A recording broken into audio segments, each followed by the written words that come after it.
Students, आपका स्वागत है एचएस क्लासेस में। अब हम डिस्कस करेंगे, ये हमारा लेक्चर नंबर 2 है। पिछले लेक्चर में हमने पढ़ा था कि बेसिक इंट्रोडक्शन पढ़ा था कि profit and loss appropriation account क्या होता है, किस तरीके से बनता है, उसका फॉर्मेट पढ़ा था। इस लेक्चर में हम पढ़ेंगे कि जो profit and loss appropriation account है उसके न्यूमेरिकल किस तरीके से किए जाते हैं। और तो पहला न्यूमेरिकल हम देखेंगे, हम टी.एस. ग्रेवाल जो बुक है उसमें से न्यूमेरिकल करेंगे। तो जो हमारा क्वेश्चन नंबर 14 है, आप स्क्रीनशॉट ले सकते हैं इसका। तो सबसे पहले हम इसको समझते हैं, पहले क्वेश्चन क्या है, किस तरीके से क्वेश्चन डील होगा। तो XYZ are partners in a firm sharing profit in the ratio, उनके रेशियो बताया मैं आपको 2-2-1 करके। फिक्स कैपिटल है उनकी of the partners where, A की 5 लाख, वाई की भी 5 लाख, जेड की 2,50,000 respectively. The partnership deed provide, जो पार्टनरशिप डीड है वो प्रोवाइड करा रही है पार्टनर्स को इंटरेस्ट ऑन कैपिटल कितने % दे रही है, वो 10%। और जो जेड है उसको सैलरी भी दी जा रही है 2,000 पर मंथ। इसका मतलब टोटल सैलरी कितनी दे रहे होंगे आप लोग, 24,000। 2,000 की 12 करना पड़ेगा आपको, क्योंकि एक पूरे ईयर में कितने मंथ्स होते हैं, 12 होते हैं। तो 2,000 अगर आप 12 करोगे तो आपकी जेड की टोटल सैलरी आपको पता चल जाएगी। प्रॉफिट दिया हुआ है हमें हमारा, पर ये बात ध्यान दीजिएगा, इस क्वेश्चन में थोड़ा सा चालाकी दी हुई है। क्वेश्चन चालाकी कर रहा है कि जो प्रॉफिट उसने दिया हुआ है आपका, जेड की सैलरी माइनस करके दिया हुआ है। अब आप भी सोचोगे तुम्हें कैसे पता चला भाई जेड की सैलरी माइनस हुई है, क्योंकि यहाँ पे लिखा है आफ्टर डेबिटिंग। आफ्टर डेबिटिंग का मतलब होता है कि आपको जो जेड की जो सैलरी है उसको चार्ज करके दिया हुआ है। अब जेड की सैलरी कितनी दी, 24,000, का मतलब 4 लाख में से माइनस हुए हैं। देखिए इसको थोड़ा सा मैं आपको यहाँ समझा देता हूँ। पहले जेड की सैलरी हमने कहा कि हमारी है 24,000 और हमारा प्रॉफिट दिए हुए हैं 4 लाख। तो मैं आपको क्या कह रहा हूँ, आफ्टर डेबिटिंग का मतलब मैं आपको समझा रहा हूँ। आफ्टर डेबिटिंग का मतलब होता है कि इसमें से जो ये 4 लाख है, मतलब टोटल प्रॉफिट हमारे कितने थे, इसका मतलब 4,24,000 हमारे टोटल प्रॉफिट थे। पर क्वेश्चन में हमें प्रॉफिट कैसे बताया हुआ है, इसमें से सैलरी को, जो जेड की सैलरी है उसमें से उसको निकाल के बताया हुआ है। इसका मतलब प्रॉफिट कितना दिया हुआ है हमें, इसमें 4 लाख प्रॉफिट दिया हुआ है। तो हमें क्वेश्चन में क्या करना पड़ेगा, सबसे पहले हमें प्रॉफिट अपना सही लिखना पड़ेगा। तो हमारा असल प्रॉफिट है कितना, 4,24,000 हमारा प्रॉफिट है। हमारा प्रॉफिट 4 लाख नहीं है, ये बात ध्यान दीजिएगा, क्योंकि आपको क्वेश्चन में हमेशा वो वाला प्रॉफिट लेना है, कोई भी एप्रोप्रिएशन ना पे करा। ये आपका एक एप्रोप्रिएशन पे किया हुआ है आपने। एप्रोप्रिएशन का मतलब जो पार्टनर्स को हम पे करते हैं, जो एक्सपेंस पे करना है हमें, जो फर्म पे करती है, उसे एप्रोप्रिएशन कहते हैं। पर यहाँ पे जेड एक पार्टनर था, उसको सैलरी देनी थी हमने और 24,000 रुपये की, हम उसे देंगे, पर पहले ही क्वेश्चन में पर प्रॉफिट हमें उसको दे के ही बताया हुआ है। तो अगर हम जब profit and loss appropriation account बनाएंगे, अब हम क्या करेंगे, ये बात आप ध्यान रखिएगा।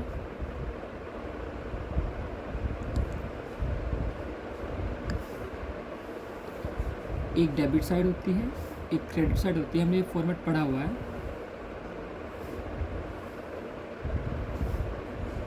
अब इसमें जो हम प्रॉफिट लिखेंगे, यहाँ पे हमें पता है बाय नेट प्रॉफिट लिखते हैं।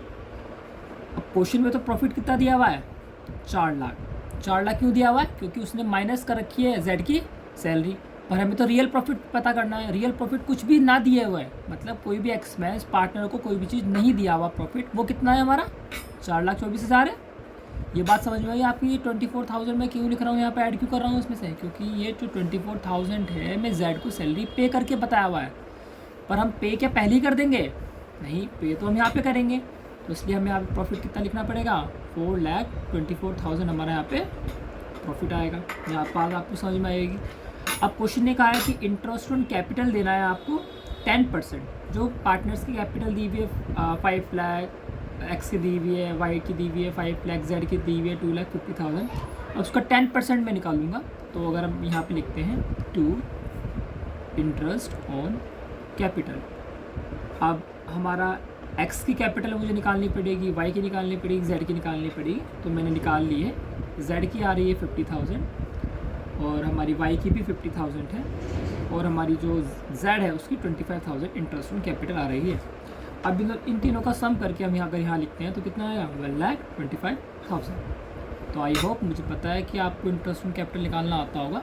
ठीक है, मैं आपको फिर भी एक बार बता देता हूँ वर्किंग नोट करके। 5 लाख दिया हुआ है आपको, उसका आपको 10% निकालना है। अगर आप निकालते हैं तो आपका कितना बच जाएगा, वही 50,000 बच जाएगा। तो वही मैंने यहाँ पे ऊपर लिखा है। तो ये बात आपको समझ में आई कि इंटरेस्ट ऑन कैपिटल किस तरीके से करता है यहाँ पे अभी। उसके बाद क्वेश्चन ने आपको कहा हुआ था कि आपको जेड को क्या देनी है, जेड को सैलरी भी देनी है। जेड की सैलरी कितनी है, 24,000। अब आप ये मत चौंकिएगा कि जेड की सैलरी तो 2,000 दे रखी है, आप यहाँ पे 24,000 क्यों लिख रहे हैं, क्योंकि वहाँ पे पर मंथ बताई गई है। तो एक पूरे साल में कितने मंथ्स होते हैं, अगर 12 मंथ होते हैं तो 12 की इंटू करनी पड़ेगी आपको 2,000 से, तो कितना हो जाएगा 24,000। तो इसी वजह से मैंने यहाँ पे जेड की सैलरी कितनी लिखी है, 24,000 बस। और तो कोई अप्रोप्रिएशन नहीं बताया हुआ कि पार्टनर्स को देना है। अब हम टोटल करेंगे इसे। अब जो जिस साइड का बैलेंस ज़्यादा होता है वो हम दोनों साइड लिखते हैं, जो हम 11वीं कक्षा में भी करते थे, वही चीज़ आपको यहाँ पे भी फॉलो करनी है। तो वही मैंने 4,24,000 लिखा, 4,24,000 लिखा। अब जो प्रॉफिट होगा मैं पार्टनर से बांट दूंगा। यहाँ पे मेरा बैलेंस इस साइड बचेगा तो प्रॉफिट आता है, इस साइड बचता है तो लॉस आता है। मेरा बैलेंस यहाँ पे बच रहा है तो मेरा प्रॉफिट आ रहा है। अगर यहाँ पे मेरा बैलेंस बचता है तो मेरा लॉस आ रहा होता है, और लॉस में यहाँ पर नहीं लिखता। मैंने आपको पहले लेक्चर में भी बताया था। लॉस वाले केस में हम क्या करते हैं वो मैं आपको आगे बताऊँगा। अभी यहाँ पर मेरा 2 प्रॉफिट बच रहा है। अब ये प्रॉफिट मैं किस किस पार्टनर से बांट दूंगा, जितने मेरे पार्टनर X, Y, Z मेरे पार्टनर थे। मेरा प्रॉफिट कितना बच रहा है, मेरा प्रॉफिट आ रहा है 2,75,000। अब जो पार्टनर्स के रेशो है, पार्टनर का रेशो क्या है, 2,75,000 को जो X का रेशो क्या है, X का रेशो दिया हुआ है 2/5। इस तरीके से मैं रेशो में बांटूंगा तो मेरा क्या आ जाएगा, X को कितना पैसा मिलेगा, मेरा 1,10,000। और Y को कितना मिलेगा, Y को भी 1,10,000 मिलने वाला है। Z को कितना मिलेगा, 55,000। तो आई होप ये वाला क्वेश्चन आपको समझ में आ गया होगा। इसमें सिर्फ हमें ये ध्यान रखना है, प्रॉफिट जो है हमें एप्रोप्रिएशन डिडक्ट करके दिया हुआ है। आपको सबसे पहले असल प्रॉफिट क्या है वो आपको फाइंड करना है। आपको ऐड करना पड़ेगा, जो भी एप्रोप्रिएशन आफ्टर कह के बोला वो आपको ऐड करना पड़ेगा। और बाकी तो क्वेश्चन ईजी ही है, फॉर्मेट आपको याद होना चाहिए पहले लेक्चर में जो है। बस ये आपका क्वेश्चन कंप्लीट हो गया पहला।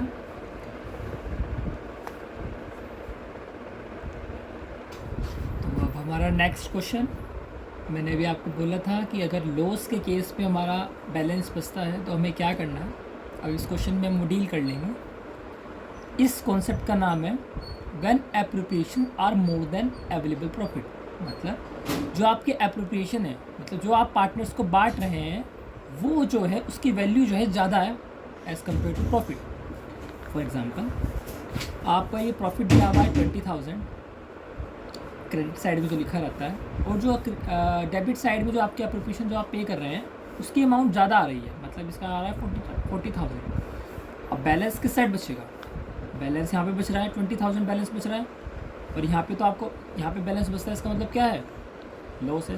क्या आपको अधिकार है कि आप यहाँ लॉस लिख दें, तो आपका आंसर क्या होगा, हमें नहीं है अधिकार। तो इस केस में हम क्या करते हैं वो हम सीखने वाले हैं। पहले मैं आपको एग्जांपल कराता हूँ अपनी तरफ से, उस एग्जांपल से आप समझिएगा। नेट प्रॉफिट लिखिए आप सब, net profit 70,000, interest on capital दिया हुआ है आपका 1 लाख, सैलरी दी हुई है आपकी पार्टनर्स की 40,000, prepare profit and loss appropriation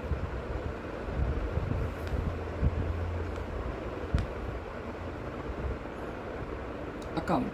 ये क्वेश्चन है आपका एग्जाम्पल। तो अगर हम इसको बनाते हैं तो हमारा क्वेश्चन किस प्रकार से बनेगा आपको थोड़ा मैं समझाता हूँ। तो देखना चाहता हूँ कि आप लोगों का दिमाग भी कुछ लग रहा है या नहीं, ऐसे आप चीटिंग कर रहे हैं बैठ के यहाँ वीडियो के सामने। तो अगर हम ऐसे ढांचा बनाते हैं तो क्रेडिट साइड में हम by net profit, net profit देखिए हमारा कितना है, नेट प्रॉफिट है हमारा 70,000। इंटरेस्ट ऑन कैपिटल कितना दे रहे हैं हम, 2, इंटरेस्ट ऑन कैपिटल कितना है 1 लाख। सैलरी दे रहे हैं हम पार्टनर्स को, सैलरी कितनी दे रहे हैं 40,000। अब क्या मैं क्वेश्चन, ये तो बड़ा इजी क्वेश्चन है, आप सब बच्चे भी इस प्रकार से कर रहे होंगे। आप कहोगे ये 1,40,000 यहाँ बच रहा है और यहाँ पे 1,40,000 लिख देंगे और यहाँ हमारा बैलेंस बच जाएगा बाय लॉस 70,000। हमारा क्वेश्चन हो गया कंप्लीट सब।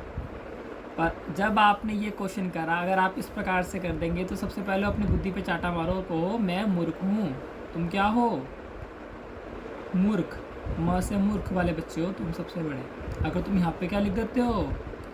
लॉस, क्योंकि अभी बताया गया था कि लॉस कभी भी नहीं लिखते। पर मूर्ख बच्चे, जो बहुत सारे मूर्ख बच्चे मुझे पता है वीडियो के सामने बैठे हैं, उन्होंने यहाँ पे लॉस लिख दिया होगा। जब भी यहाँ पे एप्रोप्रिएशन क्या है? मोर देन है प्रॉफिट से, मतलब प्रॉफिट तो भाई 70,000 दिया हुआ है खाली, पर जो एप्रोप्रिएशन की वैल्यू कितनी है 1,40,000 आ रही है। इसका मतलब क्या है? बैलेंस इस साइड बच रहा है, इस साइड बच रहा है तो लॉस, इस साइड बच रहा है तो प्रॉफिट। तो आप तो मूर्ख बच्चों की तरह, जो गधे बच्चे होते हैं ना मूर्ख, उनकी तरह क्या लिख के बैठ गए यहाँ पे 70,000। पर आपको यहाँ पे ऐसा पाप नहीं करना था। अब आप कहोगे नहीं करना था, नहीं करता बता रहा है, पर ये नहीं बता रहा कि क्या करना है। तो मैं आपको चर्चा करता हूँ कि आपको क्या करना चाहिए अगर ऐसा केस है।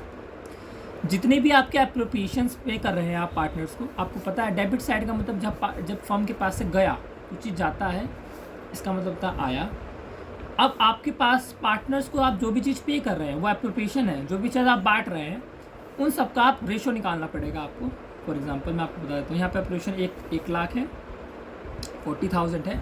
अब इसका अगर मैं रेशो निकालूँ तो कैसे निकलेगा?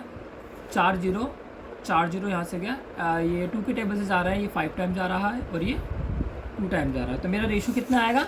5:2 आया। क्या आपको ये वाली रेशो समझ में आया मैंने कैसे निकाला? सबसे पहले अब आपको प्रॉफिट को इस रेशियो में डिवाइड करके यहाँ पे लिखना पड़ेगा और ये बैलेंस हो जाएगी आपकी इक्वेशन। जिस प्रकार से आप 11वीं कक्षा में अपनी बैलेंस शीट को बैलेंस करते थे, इसी प्रकार से इस क्वेश्चन में आपको अपनी जो प्रॉफिट एंड लॉस एप्रोप्रिएशन है उसको बैलेंस करना पड़ेगा, दोनों साइड इक्वल अमाउंट। ना तो इस क्वेश्चन में आप प्रॉफिट बचेगा और ना इस क्वेश्चन में आप लॉस बचेगा। वो आप किस प्रकार से करिएगा मैं आपको एक बार दिखा देता हूँ।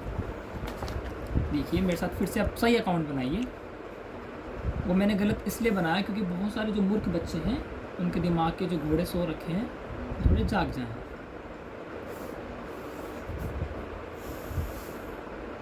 क्रेडिट,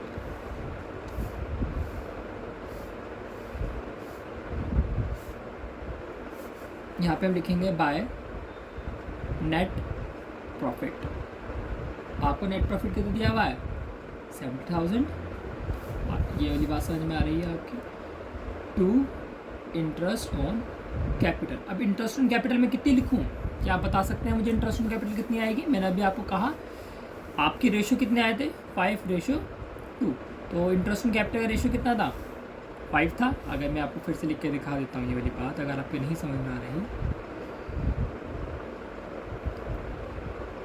मैं यहाँ पर लिख भी देता हूँ। ये सैलरी है, ये इंटरेस्ट ऑन कैपिटल है। अब इसके मैं फिर से काट के दिखाऊँगा आपको। 5:2 आ रहा है, इसका रेशो इंटरेस्ट ऑन कैपिटल कितना है? 5, इसका कितना है? 2। अब मैं क्या करूँगा? अब मैं इसको रेशो में इसके बांट दूंगा। अब 70,000 को मैं किस रेशो में बांटूंगा? 5 डिवाइड बाय 5 और 2 कितने होते हैं? अगर मैं इसे बांटूंगा तो मेरा कितना आएगा आंसर? 50,000। और ऐसे ही अगर सैलरी का मैं बांट दूंगा, सैलरी का किस प्रकार से बैठेगा?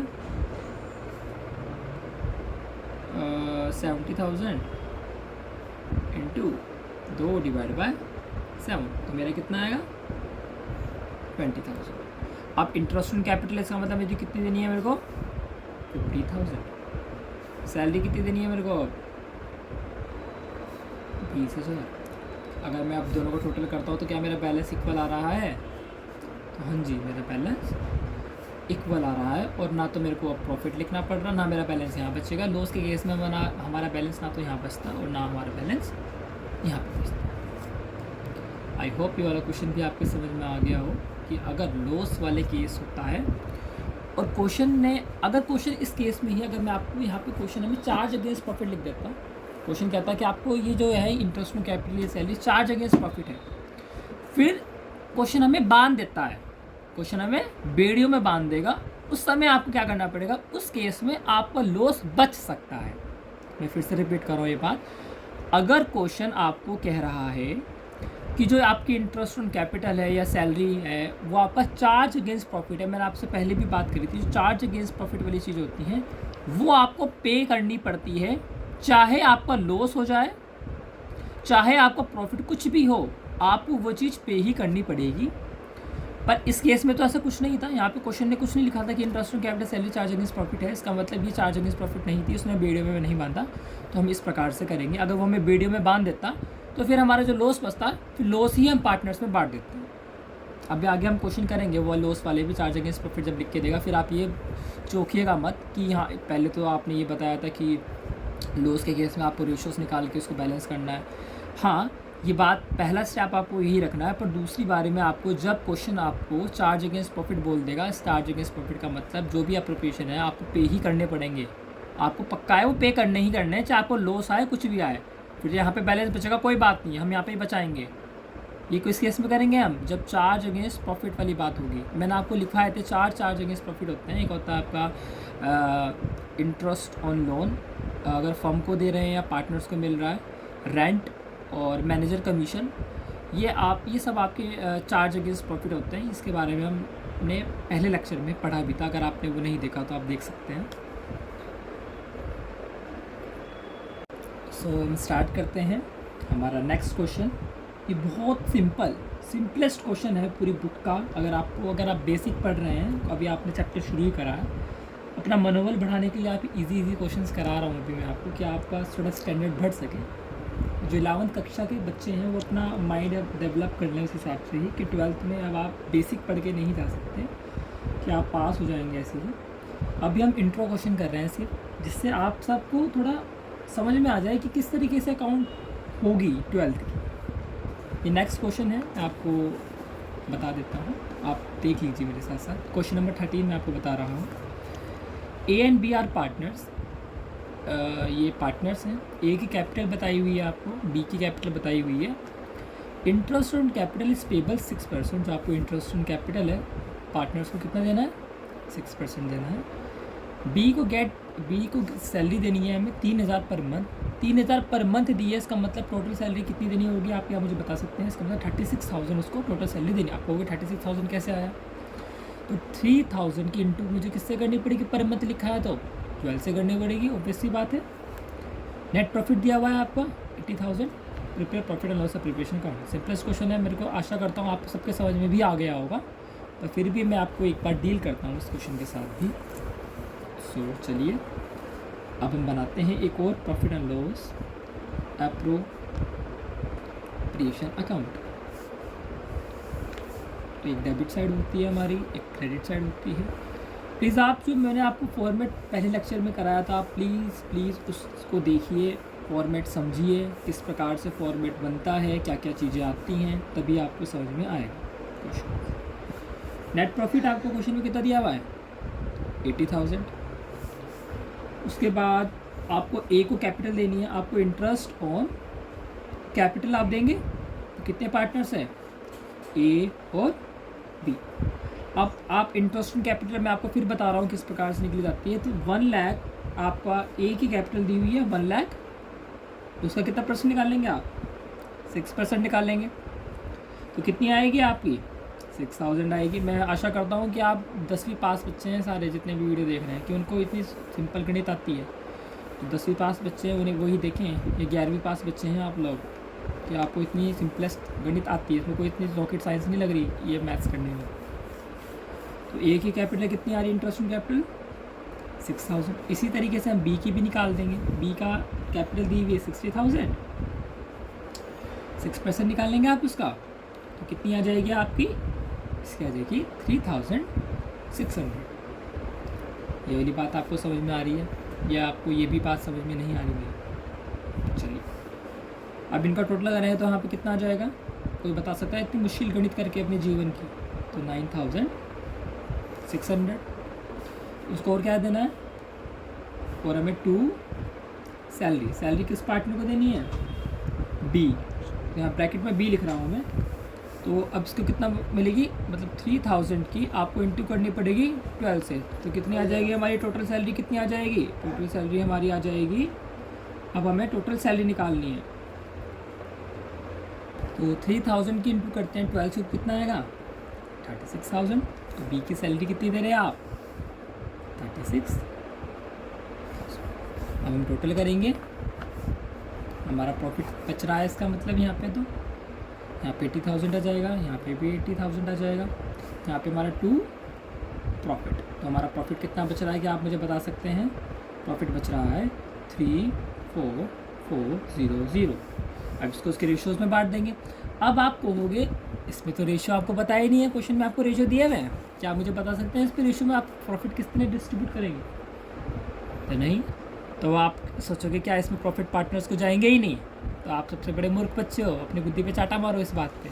यह बात आपको पहली लेक्चर में बताया गया था कि अगर पार्टनरशिप डीड साइलेंट है, उसने रेशियोज़ नहीं बताए हुए हैं पार्टनर से किस तरीके से प्रॉफिट डिस्ट्रीब्यूट होगा, तो आपको कौन से रेशियो में डिस्ट्रीब्यूट करना है, 1:1 में करना है। तो वही करेंगे हम यहाँ पे भी, 34400 इंटू 1/2 कितना आ जाएगा हमारा, 17,200 आ जाएगा दोनों का। तो ए को कितना प्रॉफिट मिल रहा है, 17,200, बी को भी कितना मिल रहा है, 17,200। तो आई होप कि आपको ये वाला क्वेश्चन भी समझ में आ गया होगा। ये बेसिक इंट्रोडक्शन क्वेश्चन है प्रिपरेशन अकाउंट के। अब नेक्स्ट लेक्चर जो हमारा होगा उसमें हम पढ़ेंगे जो सीबीएसई बोर्ड के इम्पोर्टेंट, सीबीएसई के जो इम्पोर्टेंट क्वेश्चंस हैं, जिस तरीके से पेपर्स में आते हैं। अभी आप ये कहोगे कि ये वाले क्वेश्चंस नहीं आते पेपर में, ये भी आते हैं, पर वो थोड़ी जो लेवल अप होता रहेगा। अभी तो आपको थोड़ा थोड़ा इंट्रो दे रहे हैं, आपको समझाया जा रहा है कि किस तरीके से आप क्वेश्चन करिएगा। उसके बाद आपको जो मेन क्वेश्चन होते हैं सीबीएसई में आते हैं, जो बोर्ड के मेन जो 6 मार्क्स 8 मार्क्स के जो क्वेश्चन बनेंगे, वो हम डिस्कस करेंगे अपने नेक्स्ट 3rd लेक्चर में। सो आई होप आपको ये वाला लेक्चर पसंद आया हो, तो आप प्लीज़ हमारे यूट्यूब चैनल को सब्सक्राइब करें, और जो भी आपको डाउट्स हो आप कमेंट्स में मेरे से पूछ सकते हैं। Thank you for watching my video.